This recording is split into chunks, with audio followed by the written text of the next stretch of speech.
Kelompok Jihad Islam Palestina turut membantu Hamas dalam melawan Israel di jalur Gaza. Dalam serangan terbarunya, Jihad Islam sukses menargetkan kendaraan Israel menggunakan jebakan bom.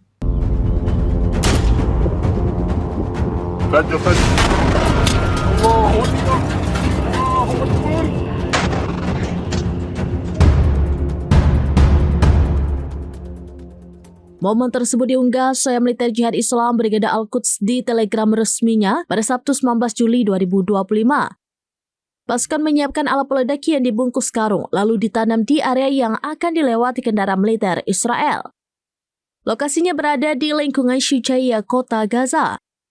Tidak lama setelah pemasangan alat peledak, sebuah kendaraan militer Israel tampak lewat. Momen itu disusul dengan ledakan keras dan kepulan asap tebal. Tidak jelas apakah tentara Israel di dalamnya hanya terluka atau tewas karena Al-Quds maupun media Israel belum memberikan keterangan. Sementara itu, dikutip dari Al Jazeera, negosiasi gencatan senjata antara Hamas dan Israel berlangsung alot. Hamas menyebut Israel menolak usulan gencatan senjata yang isinya membebaskan seluruh sandera Israel.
Demikian informasi terkini Syedara Lun, saksikan terus beragam informasi lainnya. Jangan lupa like dan share seluruh akun serambinews.com. Download Tribun X sekarang, menghadirkan lokal menjadi Indonesia.